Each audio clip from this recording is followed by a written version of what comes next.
You know what? Short video, and you'll get great at this thing. So let's try this simplifying a complex fraction.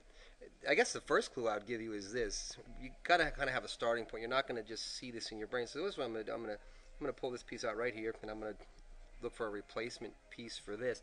So this is what this looks like to me. I'll pull this piece out, and I got 1 plus 1/2. Of course, this 1 is the same as 2 over 2, isn't it?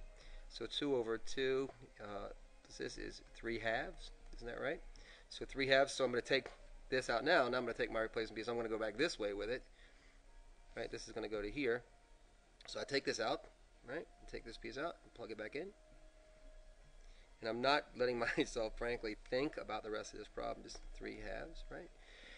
We know that with complex fractions that if we have a, b over c, d, it can be rewritten as this. We can take our AB here, that's just this to there, and then we can take the reciprocal of this, so times DC. So that's what I'm going to do here. I'm going to go up here, and I'm going to look at this one up here. I'm going to just make this look like a complex fraction for myself.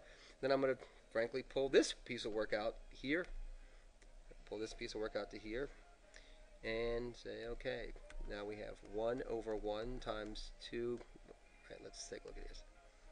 Where I'm getting my 2/3 is I'm going to take the reciprocal of this. So this is 3 over 2. Bring it up as 2/3, and I multiply this, and I'll get an answer of 2/3. And this is my new replacement piece for this whole thing. So I'll take this piece out. All right. I think this is actually really doable. You just got to work on this. And it's 2/3, right? And as stupid as this sounds, I want to add these two things together. So rationalize this 2, and 2 can be rewritten, right? I want a common denominator of 3. So 6/3, isn't that right? 2 is the same as 6/3, so 6/3. And we know that the rule is with denominators, before we can add, the denominators have to match, and they do, and then we just add the numerators. So 6 plus 2 equals 8, and we have a common denominator of 3, so we have an answer of 2/3. All right, let's try just one more, okay? So here's the second example. This one is a little bit more stuff going on, but I'm going to use the same technique as I used before, and that is to partition this. That is to take it in parts. So I'm going to take this part first, if you don't mind.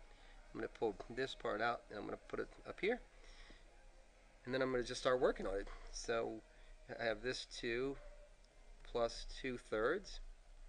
Oh, look, just like the last problem, we can rewrite this too, right? We're going to rationalize this. We don't have common denominator. We have a denominator of 1 here and a denominator of 3 here. So common denominator would be 3. So 2 is the same as 6/3, isn't it? So 6/3, and 6/3 plus 2/3 is 8/3. So here's my 8/3, if you don't mind. So here's my 8/3. And this is my replacement piece, right? I pulled this piece out. I reworked it. Now I'm going to replace it here. So now I've reworked the problem. I'm going to put this piece back in. So I'm going to get rid of all this crap here. I'm going to get rid of all this crap here because I know that 2 plus 2/3 is 8/3. Right? And now, easy as pie, I'm going to just look at the next piece of this. I'm going to pull that piece out, and I'm going to work on that piece. So the next piece I'm going to pull out is this one. Right? And I'm going to pull that piece out down to here, and I'm going to work on that. And first thing I guess that I'm going to do is I'm going to try to put this in the form of a complex fraction. So I'm going to take the 1, and the 1 is the same as 1 over 1, right? So I'll take my 1 over 1, right? I'm going to bring this thing up as its reciprocal, and the reciprocal of 8/3 is 3/8. Multiply, that gives me 3/8.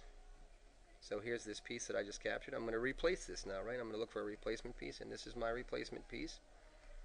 And this piece is my replacement for this whole thing in here, isn't it? Alright, so I'll do that. Take all this crap out. I did all my work on the side. I took it apart, did some work on it, put it back together, and it comes in as 3/8. Right? Now you see where I'm going to go next. This is no longer the piece I'm looking at. Now I'm looking at this piece. Sorry, you guys. Right now I'm looking at this piece, right? Now I'm looking at this piece, and I'm going to pull this piece out. Hell, I'll bring it up here, and I'll do some work on that, right?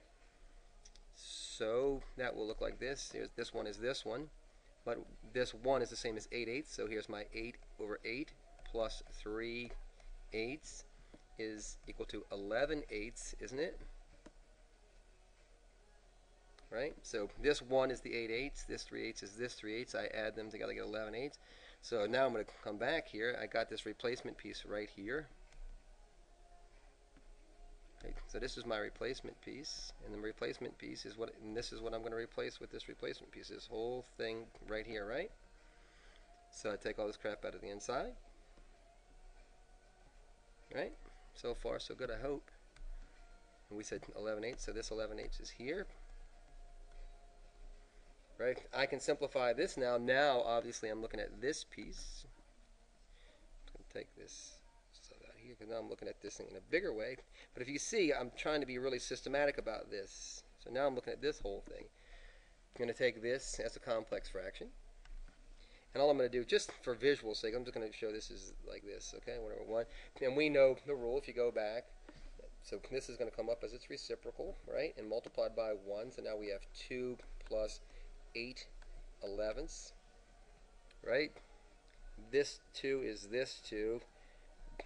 The simplified version of this is this, right? And we're almost done with this. Going to make, this is 2/1, isn't it? I can rewrite this as with a denominator of 11 by making this 22/11, isn't that right? So 22/11 is 2, isn't it? So that's an equivalent. And we add 22 plus 8 equals 30. We have 30/11, and there's our answer, right? I'm going to do one more quick video on this with just one more problem that's just a lot more complex, and see how it goes. You know, this is really good for you guys. If you can do this, then any complex fraction you see should be marginally easy for you. So please keep working on this stuff.